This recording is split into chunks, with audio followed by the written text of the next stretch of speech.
Existe sorte ou azar?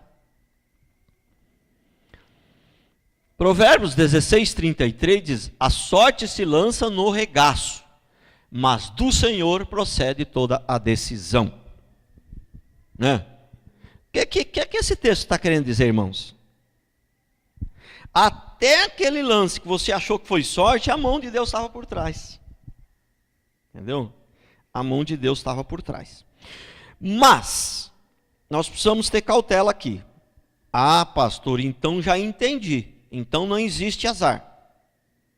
Não foi isso que eu quis dizer. Precisamos ter uma cautela aqui. A princípio, existe azar? Irmão, é o que mais tem na vida. Azar é o que mais tem. Entendeu? Se você nascer sem perna, como muitos nascem, não for azar, eu vou falar para você, o que é azar então? Se nascer pobre não for azar, eu vou falar para você, o que é azar então? Né? Sabe? Se nascer sem um órgão, faltando, sabe, como aqueles que nascem grudados um no outro, 2 gêmeos nascem grudados, como é que chama aquilo? Siameses. Siameses. Então, nasce grudado. Se isso não for azar, o que é azar então? Entendeu? Se nascer lá no Iraque, na época do Saddam Hussein, não for azar, então o que é azar? Né? Nascer lá, todo respeito aos irmãos da favela da Rocinha, morei lá, né? E para aqueles que, os irmãos não vão duvidar de mim, sabem que eu não minto, mas, né? Olha, morei na favela da Rocinha, e mais precisamente no Largo do Boiadeiro, na parte baixa da favela da Rocinha. Entendeu? E a parte baixa eles chamam de favela, mas na verdade tem prédios. Eu morava num prédio 3º andar. Mas na parte baixa até que não é tanto. Mas lá no morrão, aqueles barracos, se não for azar nascer lá naquele morro, favela da Rocinha, o que é azar então? Entendeu? Sabe? Se não for azar nascer de uma família onde o avô era pai de santo, a avó era traficante, o pai era estrupador, né? E a mãe era assaltante de banco. Se não for azar nascer numa família dessa, o que é azar então? Então quero dizer uma coisa a vocês. A princípio, o azar é o que mais tem. Agora, o que eu, por exemplo, eu tinha esquecido desse detalhe. Né? Por exemplo, eu sou o último da minha família, o último de 5 irmãos, e quando a minha mãe estava grávida de mim, meu pai faleceu. Né? E ele sofreu um acidente, e a minha mãe não estava grávida ainda no dia que ele sofreu o acidente. Se ele tivesse morrido no acidente, eu não estaria aqui. Mas ele viveu mais lá uns 4, 5, 6 meses depois do acidente. Foi o tempo da minha mãe ficar grávida de mim. Entendeu?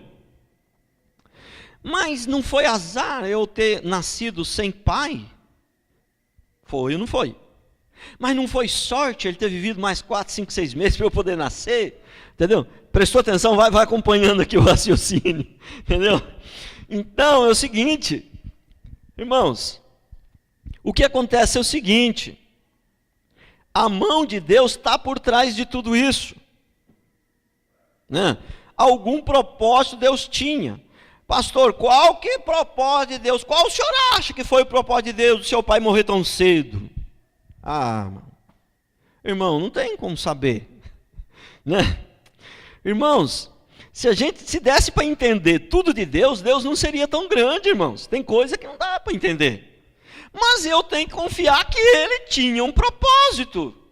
Que os dias do meu pai chegaram ao fim. Não foi nem um azar, não foi nem um acidente. Acidente na visão humana, mas para Deus não existe acidente. Ninguém morre na véspera.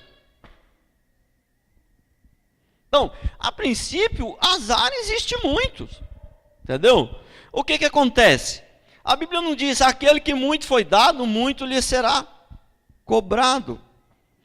Eu acho que nascer filho de um pastor, o avô era pastor, meus netinhos, o pai é pastor, o avô é pastor, irmão. Tem bênção maior do que essa.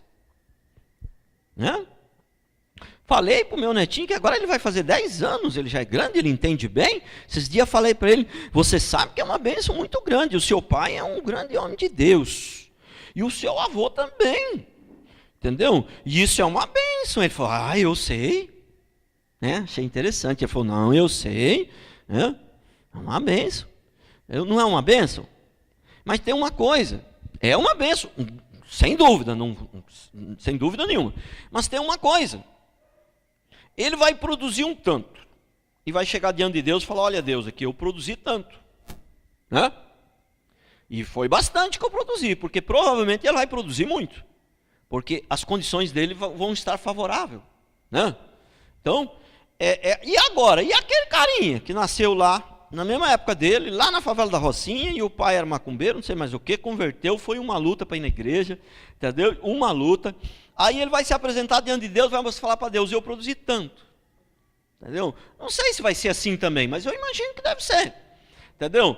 Aí meu netinho vai olhar para o lado e falar, nossa, mas aquele ali ganhou o mesmo tanto que eu. Mas é que você foi fiel, você trabalhou direitinho, você foi fiel. Mas é que você produziu mais porque as condições para você estavam mais favoráveis. Mas aquele ali, ele se esforçou tanto quanto você. Ele lutou, ele foi fiel tanto quanto você. Mas as condições para ele não eram muito favoráveis, então ele produziu um pouquinho menos. Mas ele vai ter também um galardão igual ao seu, porque ele foi tão fiel quanto a você. Você consegue compreender?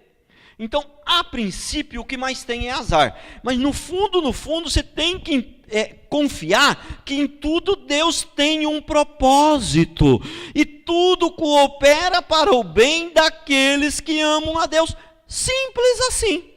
Simples assim. Tudo coopera para o bem daqueles que amam a Deus. Você nasceu na favela da Rocinha? Você não ama a Deus? Vai para o inferno. Não se arrependeu? Vai para o inferno. Mas se ama a Deus, se arrependeu dos seus pecados, vai cooperar para o seu bem ter nascido na favela da Rocinha. Você viu? Então, num certo sentido, não existe azar. Né? Agora, não estou confundindo os irmãos não, né? A princípio, azar é o que mais tem, mas nós temos que entender que Deus vai equilibrar isso depois, Ele vai fazer justiça. O importante não é a quantidade que você vai produzir. Você vê que na Bíblia nunca se refere, se você ganhar muitas almas, você vai ter uma posição boa no céu. Se você pregar o evangelho de manhã, de tarde, de noite, sei lá, não. A Bíblia sempre é só assim. Se fostes fiel no pouco, no muito te colocarei. Sempre o que Deus exige de nós é ser fiel. Correto? Então, se uma criança nasce num ambiente favorável, ela vai produzir mais. A criança nasce num ambiente desfavorável, não necessariamente, mas provavelmente ela vai produzir menos.